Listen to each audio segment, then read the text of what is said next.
Alright, literally is no pressure. I'm your host, Bangembugg. I'm Krystal, aka Krystal Ball. And we got a special guest. Go ahead and introduce yourself. What's up, y'all? My name is the Samarah Poe, the media mogul, and I am really excited to be here today. Let's get into it. Okay, so I guess tell everybody where you originally from. Yes, so I am originally from the DMV. Okay, let me hear some noise from Maryland. Yeah, so I'm from the DMV. I was born out in San Diego, California, so I always say I feel like a piece of my heart was left out there. I love going back to the West Coast, so, you know, East, West. So you gonna go back eventually? Oh, absolutely. I love going back to LA. I recently went to Phoenix, Arizona, and Phoenix was a vibe too, so I actually really enjoy a lot of places that are on the West Coast. Okay. Yeah, you look, you don't look all the way black. Like you. I don't look all the way black. Yeah. I'm so very black. You black. Okay. Yeah, like an Asian look, kind of. Nah, I have some Native American, but, you know, I'm black. Yeah. Okay, so did you grow up both of your parents? Yes. Love my parents. They made me the superstar that I am today. And what's your relationship like with your dad? It's awesome. He was, the earliest form of a mentor that I could have, and I'm so blessed, honored, grateful to be able to say that, you know, he raised me. You know, my mom absolutely did too, but like he is one of my earliest mentors. So what's like some game he gave you about like how to treat men? How to treat men. So I would say with men, with a lot of other people too, but even with men, resourceful, reciprocal relationships, right? So whatever you're pouring in, you got to make sure that that's being poured back out to you as well. So that's a huge one. But also don't let no man impress you, you know, with like money. I got a lot of people that, you know, come up to me or like DM me and they're like, oh, well, you know, I can take you here, I can take you there. And I'm just like, that's cool, but like, what can you like actually do for me? Like, your money's cool, congrats, kudos to you, but like, what can we actually build together? So you kind of, are you looking for like a helpmate, like a man, basically? A what? A helpmate. A helpmate? Yeah. No, I'm looking for a partner, like an equal, you know, resourceful, reciprocal relationship. But like, not somebody that's just like to help. Like, what you mean? Basically, like somebody who like help you along through your journey. Like you're not gonna be staying home like a man wants somebody to help him along his journey on what he got doing. Yeah. So I would say I'm kind of non-traditional, I guess, in that sense, right? I definitely want a partner who's on their shit about their business. I'm not like, you know, Sally homemaker. Like, that's not my vibe, but so with that being said, I do appreciate a man who can support me in my dreams, and I can also do the same back. Mm-hmm. Okay. Okay, I guess give me a traumatic experience you had before the age of 18. Before the age of 18. Before the age of 18.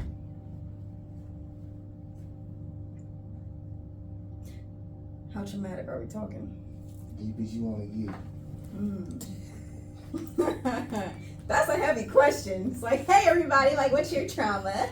But a traumatic experience before the age of 18, I think that my mind goes to when I was in kindergarten, and this is like very exclusive, so I'm trusting you guys like with my story right now.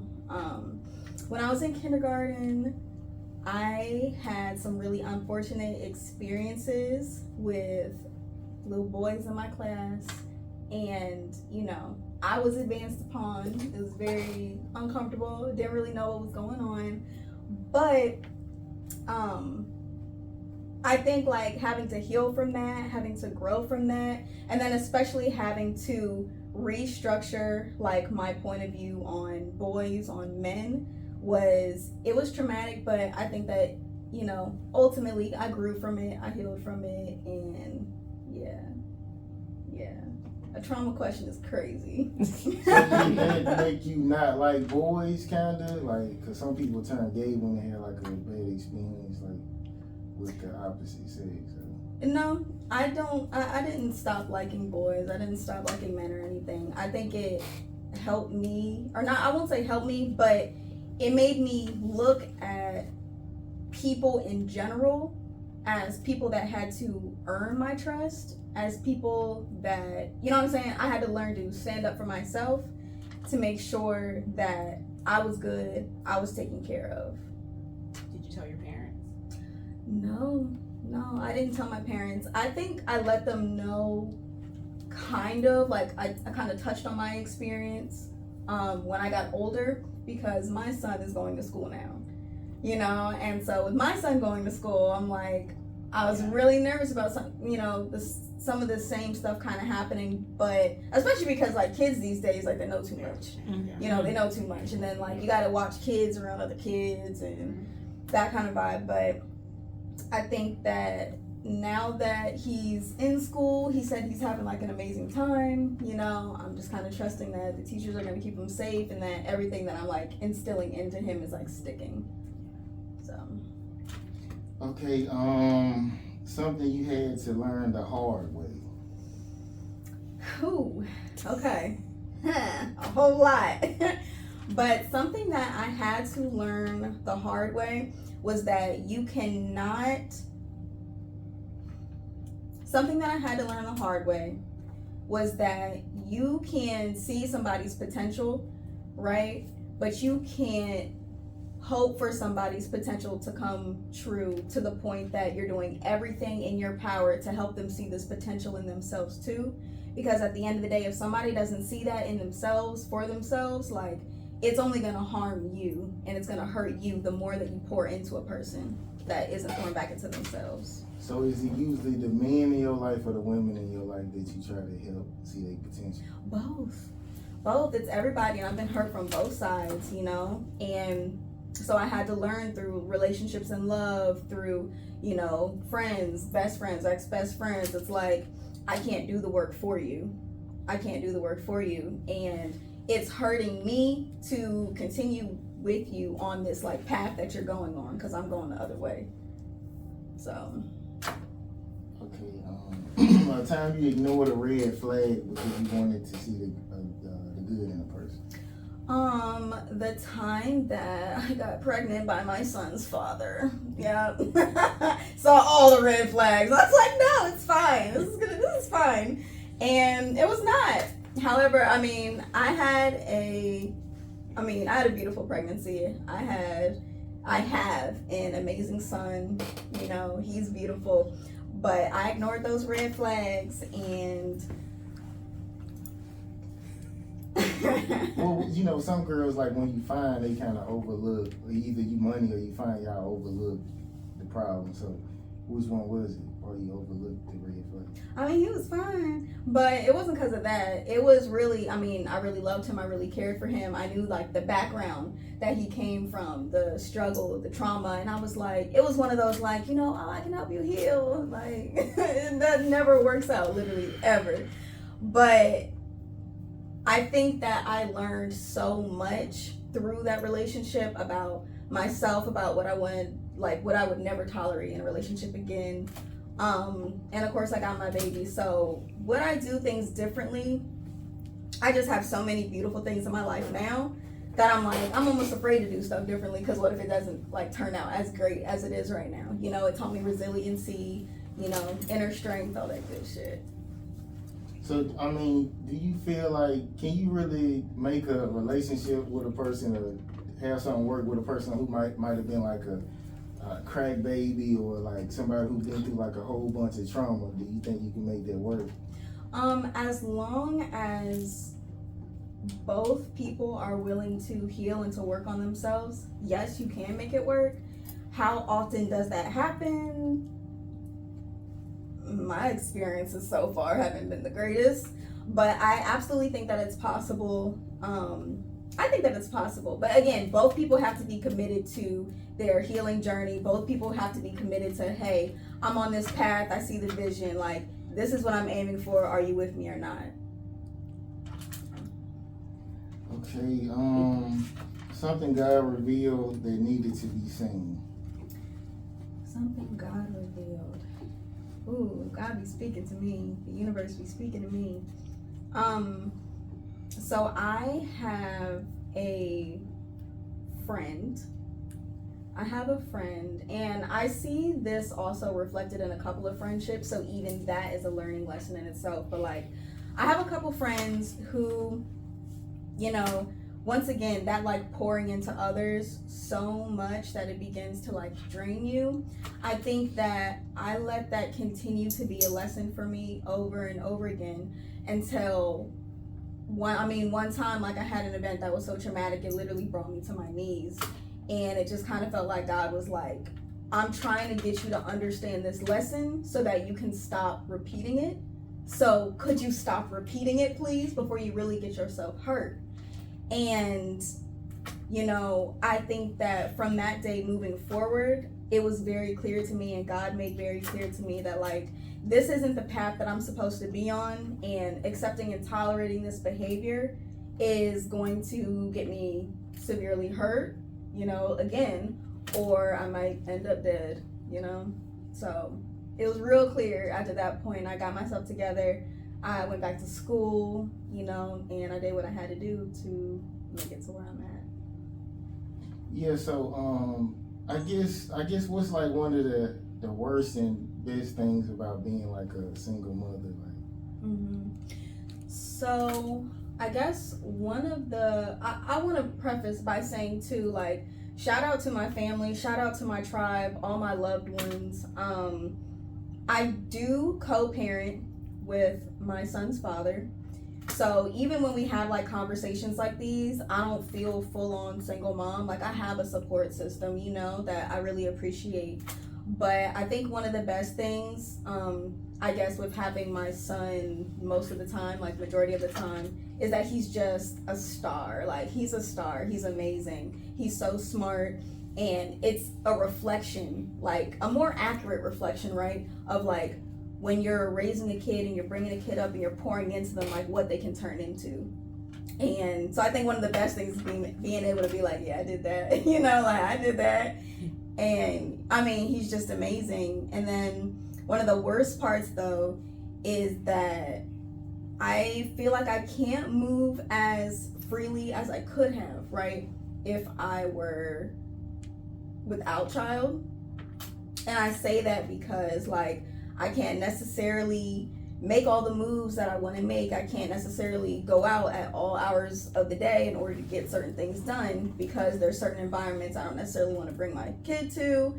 You know, there's certain spaces that I want to make sure like he remains protected. So that's something. But then, like I said, you know, I have a tribe, so it's not like I'm just alone doing it. Would you be comfortable just giving him to like his dad?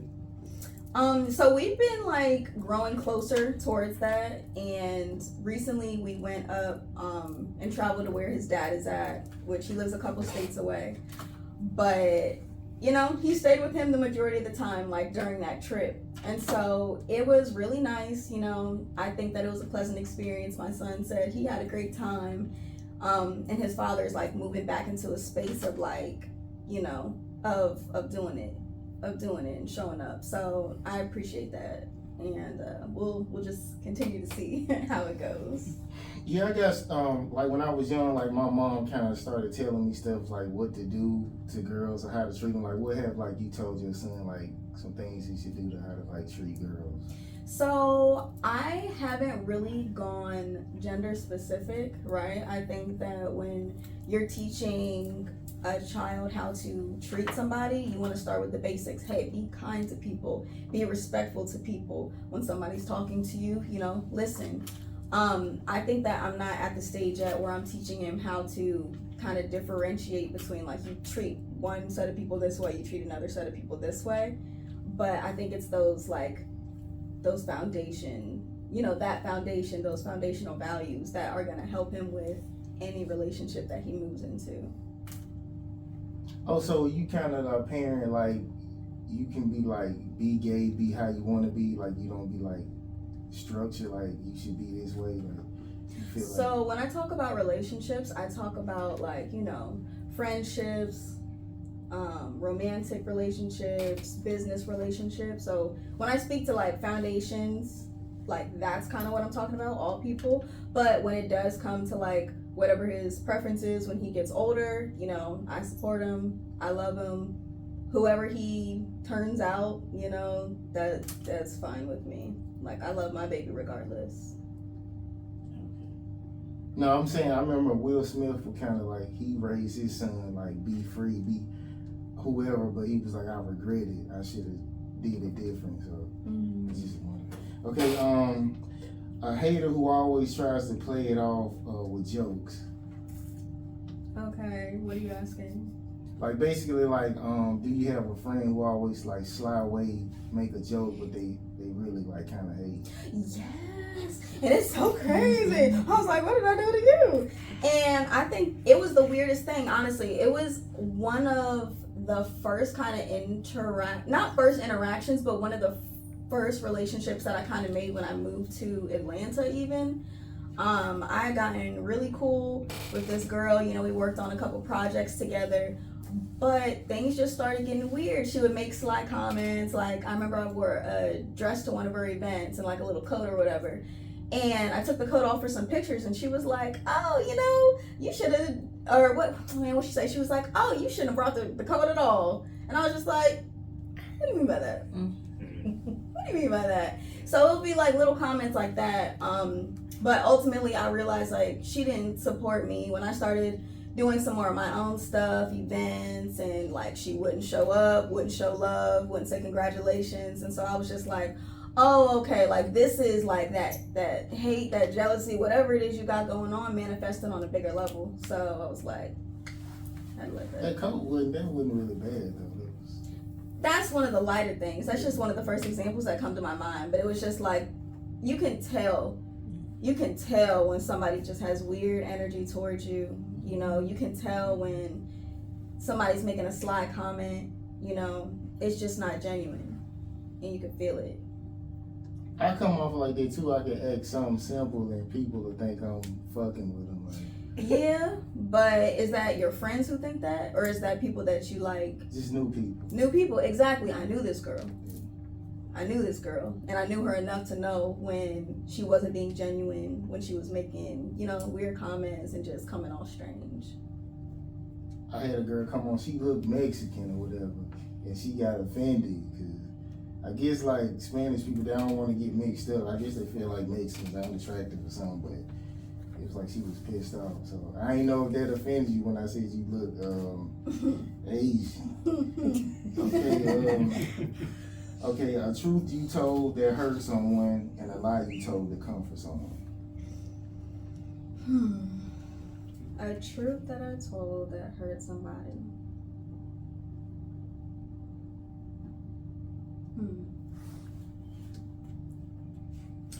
So I guess I just think back to some of the different romantic relationships I've had.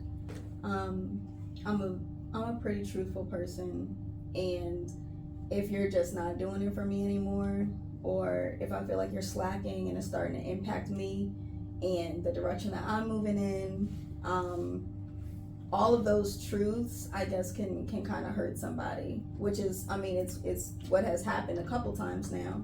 It's just me and somebody aren't aligned, and I didn't want to work on it anymore. And, you know, it's hurtful, but I would prefer to, you know, tell the truth versus keep a relationship going that is ultimately harming you and harming the other person by staying together.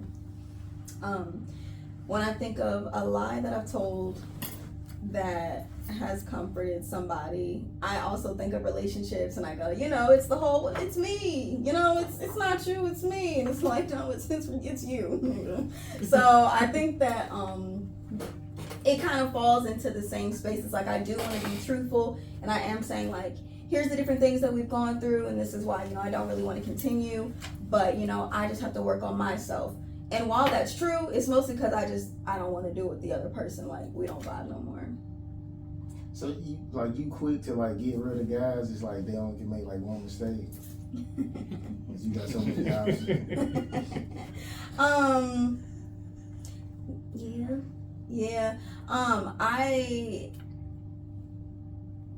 love to work on things with a person, right? So I've mostly had like longer term relationships. But I feel like if things become too frequent, or if something is just like too triggering for me, I'm like, you know what? We actually don't have to do this anymore. Like, I'm fine. Like, I promise you. And so, you know, there are some relationships where I like kind of stuck it out and I was like, no, I really like this person. I really am finding value in our relationship, right? And so we continue to build. But then there's other people, you know, I'll go on a date with somebody and it could be like just that one thing and I'm like, okay, well, that was fun. This isn't gonna work out though. Give me an example. Okay, so like one example, I went on this date with this rapper out here in Atlanta. We're not gonna do. You gotta say his name. He like famous or he's just like an independent? He's known. And it was just the way that I guess he just kept coming on to me like while we were on a date, to the point where it's like, this is my first time like meeting you in person, and you're sitting on my side of the table with your arm around me, you're trying to kiss me in a restaurant. It's like, it's too much. Like, it's too much. So we're gonna dead this real quick, you know? So yeah, like that's an example. Like, you did too much too quick. Yeah, relax. So no kissing on the first date? Don't kiss me on the first date. You know, unless it's like something that's like initiated between both people, you're testing the vibe. But like, don't just have your arm around me and you're trying to like this weird. I'm saying, when he did it, you didn't say nothing? No, I did. I said, no, that's weird. I said, that's weird. I said, let's not, you know what I'm saying? You can like sit back on the other side of the table. You know, we can like vibe that way. He didn't want to. And I was like, well, thank you so much. I'm gonna head out. And that was it. I say something about that too. I feel like a lot of these like popular influencers and like rappers, and I think that they are a little out of touch with reality. I mean, when you have, basically they become women. Like, they have like a whole bunch of options. So it's like, I don't have to do nothing for you to like me. Like, either you like me or not. I don't know, because they be trying real hard. Mm-hmm. They be trying real hard. I mean, you real attractive too, so of course they want you. They got an option too, just like women. Like, when you get famous like that. Yeah, but I ain't going, so. Okay, something you noticed in a relationship, but you decided to keep quiet. Oh, I have a couple stories about this one. So, all right. So I'm gonna tell you two stories. Okay. So this one time, all right. So, hey, you know, my name is Samarah. I've been known to go through a phone or two, you know, in my time. So with this particular situation, I had gone to this festival, right? I went to this festival. I had a whole bunch of fun. You know, it was a vibe, cool. I came back and the guy that I was talking to left his phone. So I was like, you know, what you been up to since I've been gone? You know? And I went through the DMs, you know, on Instagram. And I seen, you know, now I don't know if you've ever gone through a phone or not, but you know how like you start going through it and your heart start beating, you get a little sweaty and you're like, oh my gosh, I gotta do this quick. But I found a girl that he had messaged, right? And he messaged her, he was like, hey, what's up? Like same weekend that I was gone at this festival. And I thought he was locked in.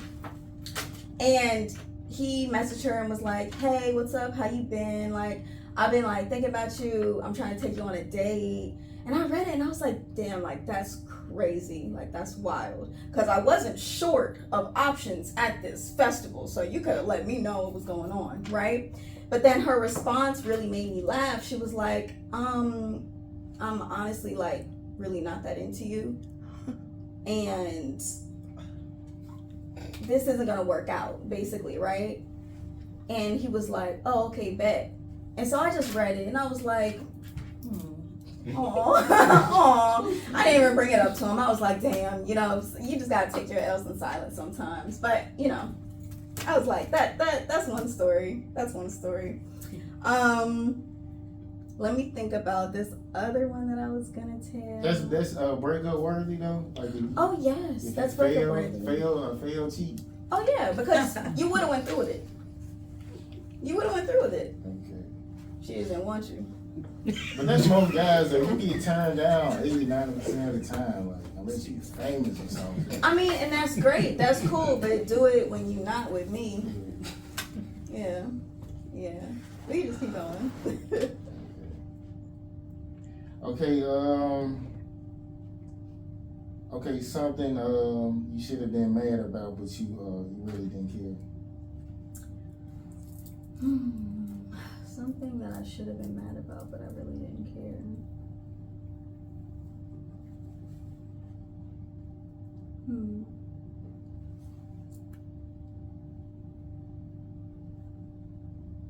I don't know. I think that's an interesting question. Something that I should have been mad about, but I didn't really care.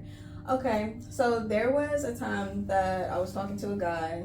You know, we were kicking it. We've been cool. And I think one night, you know, we were just chilling, hanging out, and I saw somebody calling his phone. And on the phone, it was like, baby, right? Baby, heart emoji. And I was like, damn, like, that's crazy. We've been kicking it for like 2 months. And so I know in that moment, I probably should have, I don't know, like, I should have asked more questions. I should have been like, hey, like, what's going on? What's this? And I should have been like more upset because what are you doing, right? But I just kind of looked at it and I was like, oh, okay, cool. Cut him off the next day, and like that was that. That's growth. That's a growth. Yeah, I was just like, all right, bruh. But I mean, also though, it's probably because I didn't like him that much. So. Why didn't you like him that much? Like, why do you give him time of day and don't like him? Well, I think that he was cool. I think he was cool, and I think like kicking it was cool. But I think that ultimately, like, I knew that that was like that wasn't gonna be my person. And I think when that happened, it was just kind of like, well, okay, confirmation. You know, moving on now. Okay, let's just say like one of these guys wanted to be a man. Like, what do they have to do to get out of the friend zone? Or can a guy get out of the friend zone when you're a friend? Phew. I love you, all of y'all so much, but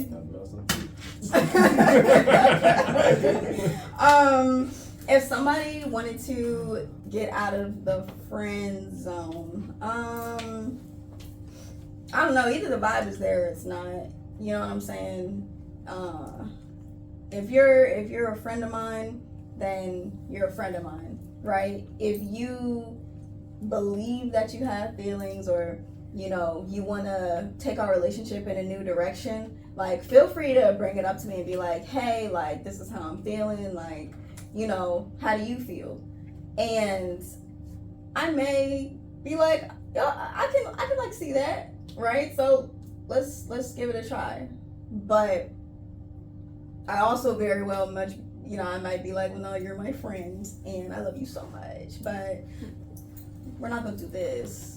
Cause I like you as my friend. Yeah, but some guys, I feel like some guys are weak like that. They want to fuck with you, but it's like they'll just be your friend. But I tell a woman like, well, I ain't fucking with you at all. Like, if you ain't trying to go there, cause it's like a waste of time, like being around a woman you really want and seeing her talk to other guys. I don't get that. Like, yeah, I mean, I kind of understand where you're coming from too. Like, keeping your intentions honest.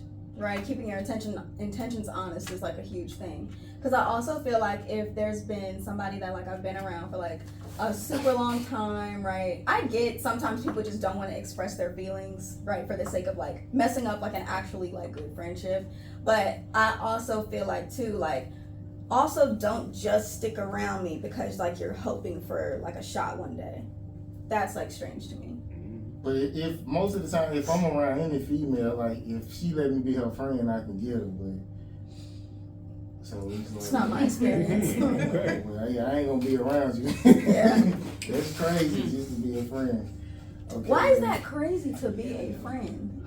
I just feel like sometimes when you got women You have around, no female, you don't know like friends are women. Like one. But the only reason it's like that because she had a boyfriend when I met her. So that's cool. But if I meet you and you ain't got no man and I'm trying to get with you, like, I don't need no more friends. So there's never like, so you have enough friends, but only one like friend that's like a girl.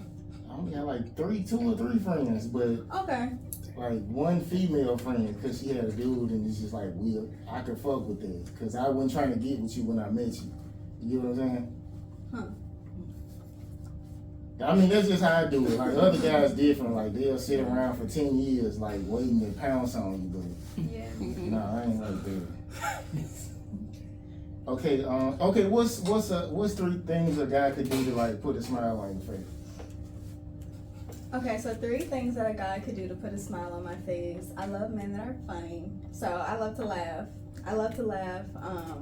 So if, I don't know, if we can, like, if we're always cracking up together, you know, that's it right there. Aside from that, I really love flowers. So I like getting flowers. That always puts a smile on my face. And then I think somebody that, like, believes in me, believes in my hustle, words of affirmation, like, you know, we got this shit, like, I believe in you, I see what you're doing, but then, like, has actions to back it up too. Okay, so do you feel like you've been loved, like, properly, besides, like, your parents, like, anybody else? I do. I think I've had some really amazing relationships at different points in my life.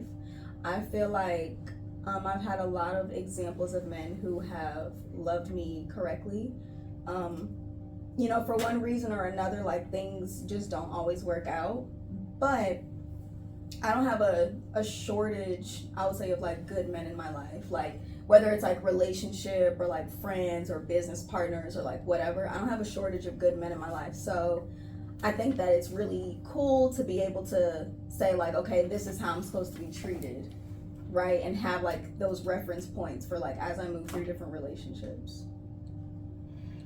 Okay, I guess as far as, like, I guess whatever you promote now, as far as, like, what do you want to, like, promote, like, right now? What do you got coming up, like, events and... Yes.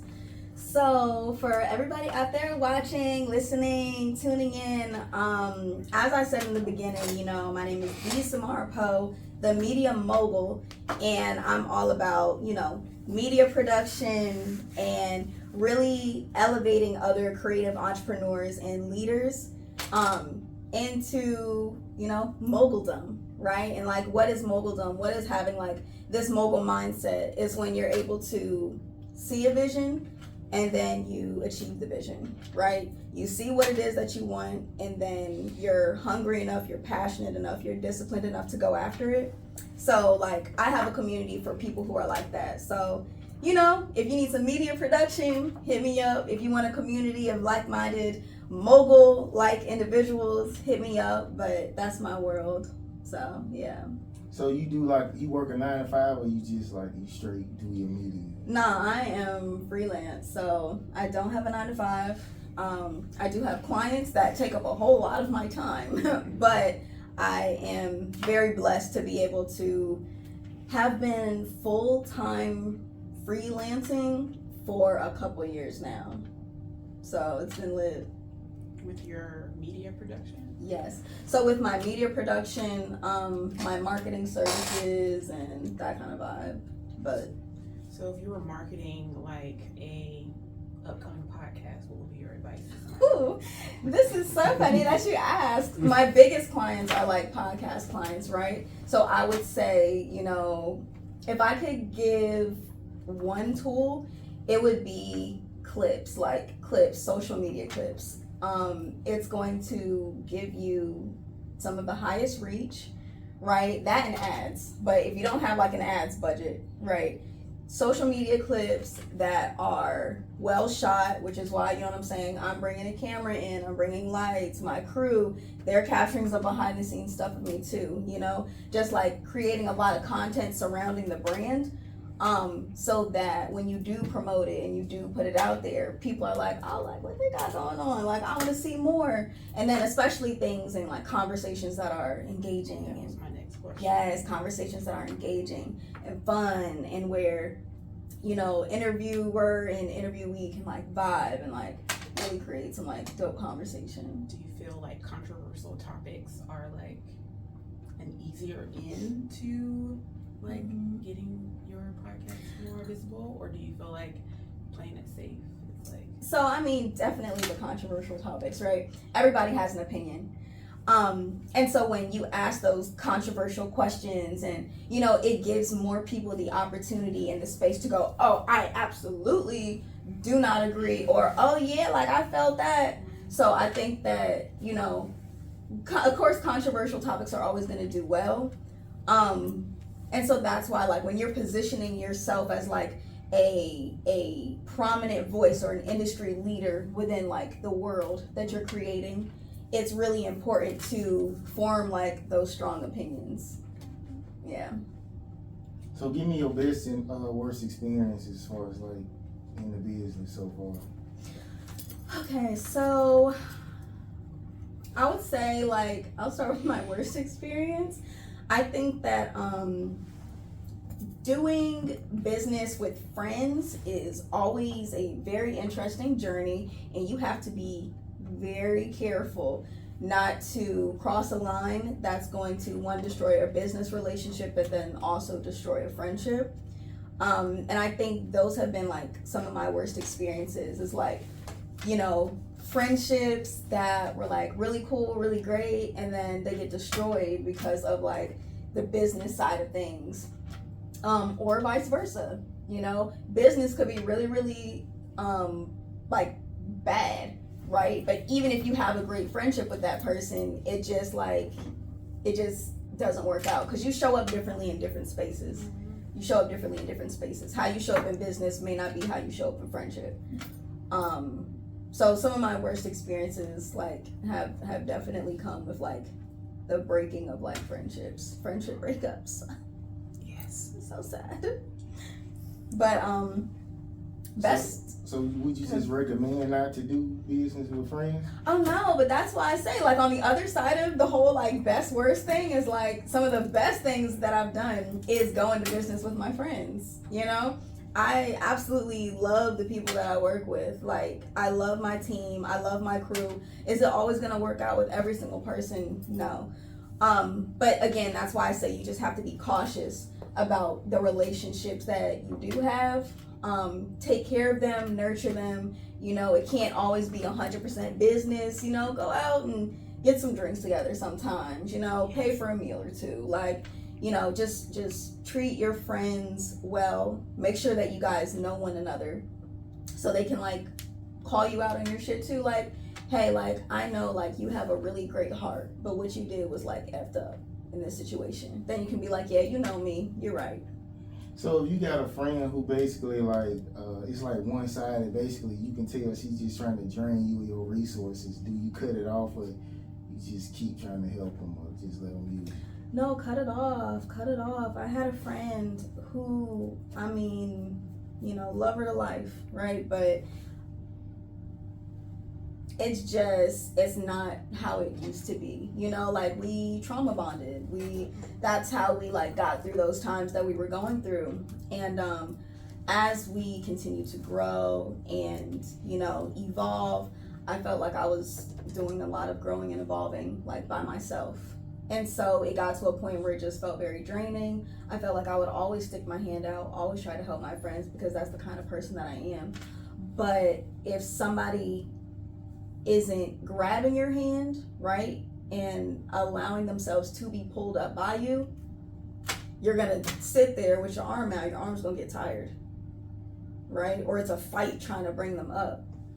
And I think that, again, that goes back to the whole like pouring into other people and it not being reciprocal. You're gonna tire yourself out. You're gonna drain yourself trying to pour into somebody that isn't ready to receive that. And that's not judgment on the other person either, though. You know what I'm saying? Everybody goes through their things and everybody has their time. Your timing is not necessarily their timing. And that is okay.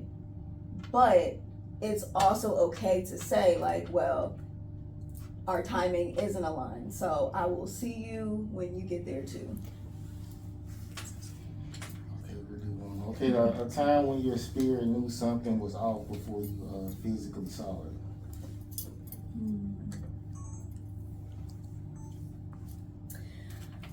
A time where my spirit knew that something was off before I physically saw it. I think, my mind automatically goes to like, being cheated on, being disrespected, in that way. They always say like, a woman's intuition, a woman always knows, right? A woman always knows. You can feel the energy change, you can feel things shift. And so my spirit, my intuition was telling me, this ain't right. Something ain't right. Something has changed. The way that this person is treating you has changed. The way that this person is like walking around you has changed. And, you just gotta ask the question like, hey, what's up? Like, and hope that somebody will be honest with you. But even if it doesn't, like, as the quote says, what's done in the dark will come to the light.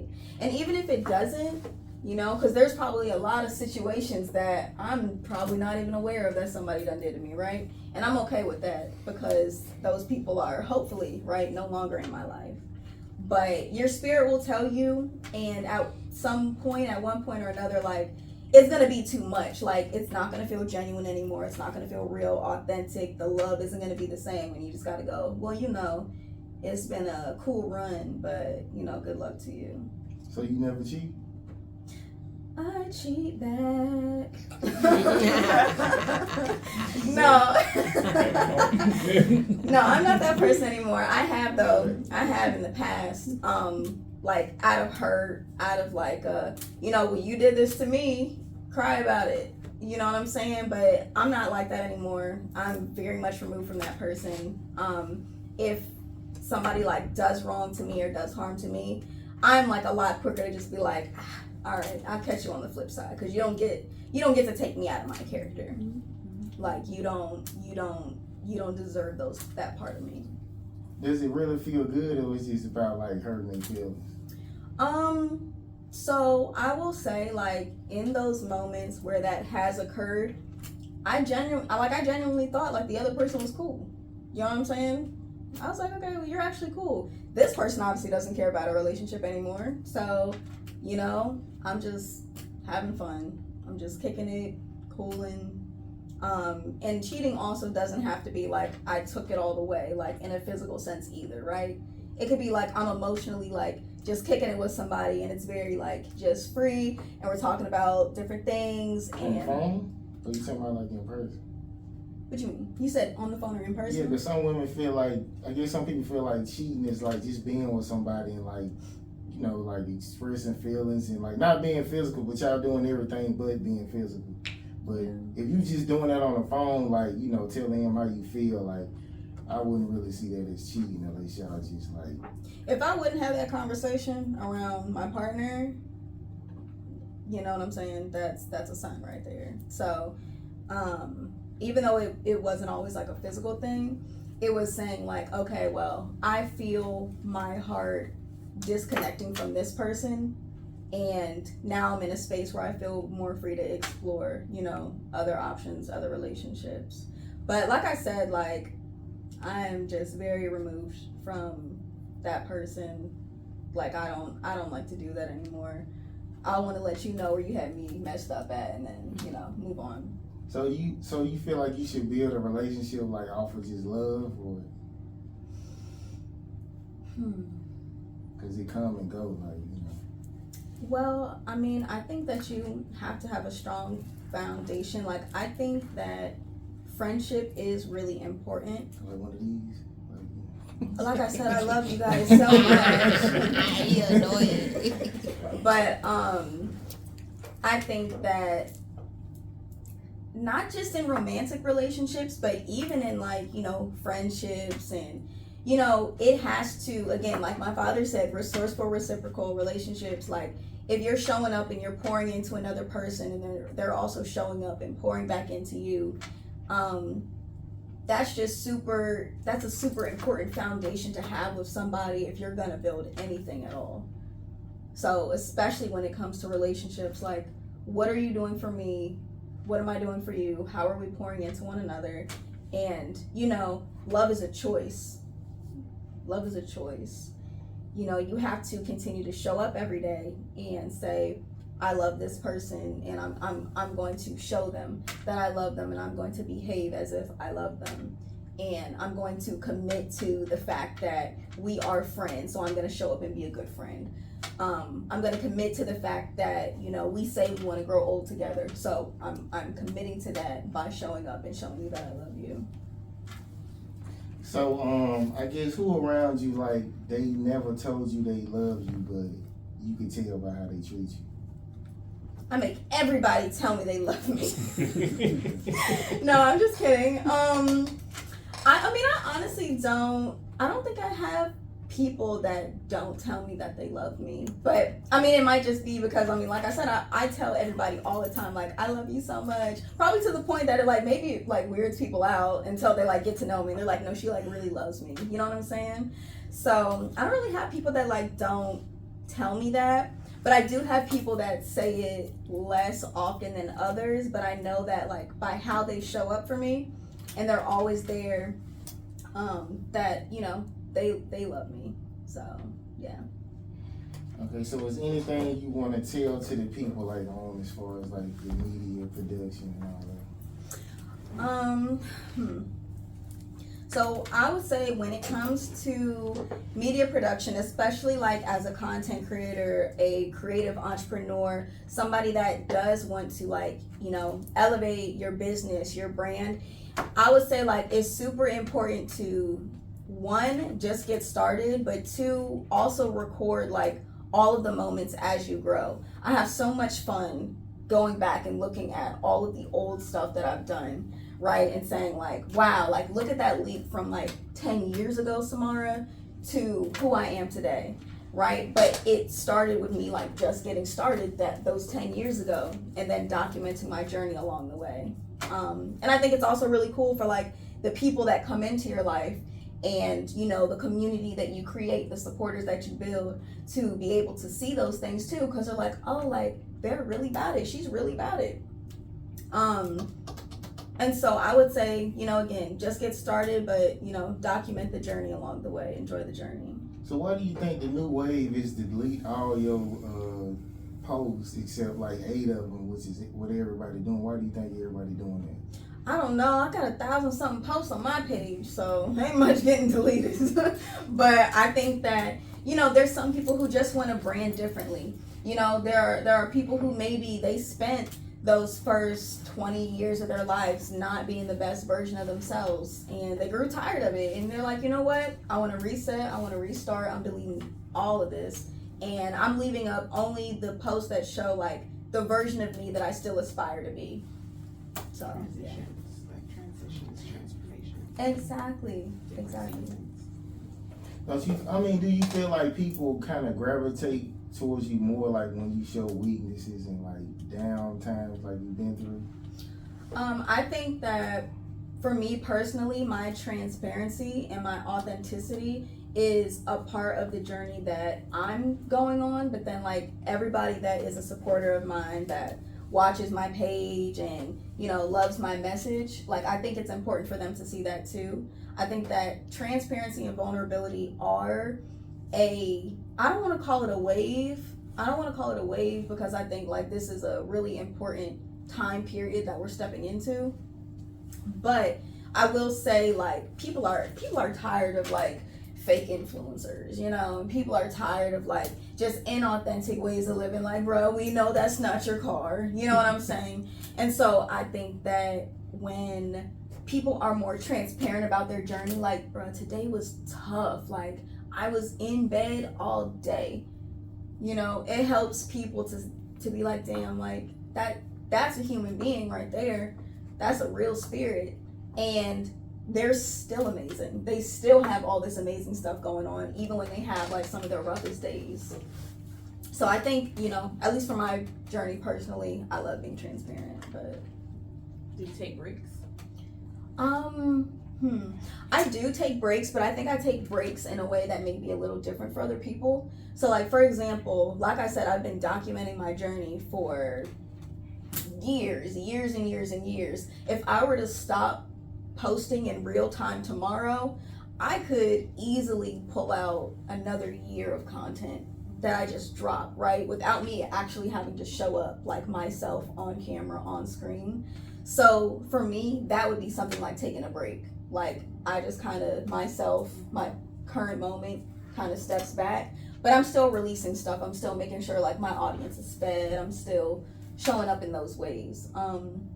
So I guess that can look kind of different, you know, but I still think that's a break.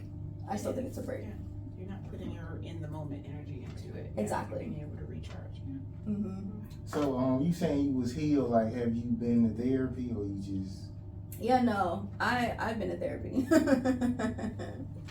I've been to therapy, and I've been able to work out a couple of issues that I've been having. But like I'm currently in therapy too. You know what I'm saying? There's still some traumas and things that I have to work through. But I'm committed to the healing journey, and that's why I say too, like I want somebody that's also committed to theirs. Like we don't have to be perfect people, you know. Nobody is a perfect person, but I think that if you're committed to that process of becoming like the best version of yourself, like you can make some shit shake. Okay, player. Okay, appreciate you coming through. Anything? Any last words y'all want to 5 say? years from now, where are you gonna be? 5 years from now, where is the Samarah Poe gonna Manifesting be? in this moment by saying it. So I'm just Mm-hmm. go ahead and say that. Okay. 5 years from now, whether it is the Budding Media Moguls platform or something new that I create, it's going to be a brand with global reach. And I would say a network with global reach. I want shows on my network. I want, you know, programming that's powerful. It's elevating the consciousness, because that is my goal, like in life, right? My calling is to elevate the world to a higher state of consciousness. So 5 years from now, that's what I'm manifesting. Like think like Issa Rae and like Hooray Media, right? Think of like Revolt TV and, you know, all of those different brands. And yeah, that's me. So I'll see y'all there. You know, this is like a moment right now, because if I don't make it in 5 years, people are gonna be looking at me like, But you know, I'm really excited for that to come to fruition. I feel like a lot of those things are happening in real time, like as we speak. Like I have my team here, like that's crazy, right? I have people who really show up for me, and in a physical sense, but also online as well. So 5 years from now, yeah, I want one of those. Okay. Mm-hmm. So you don't want to be married or kids or nothing? Well, I didn't say all that. That's just the first thing that came to my mind. And I have a kid, so, you know, there's that. But yeah, I mean, healthy kid, healthy relationship. 5 years from now, you know, I mean, if all goes well, hopefully married, but, you know, I'm not pressing it. It'll come when it's time. You think it'll be better with an industry guy like a regular guy?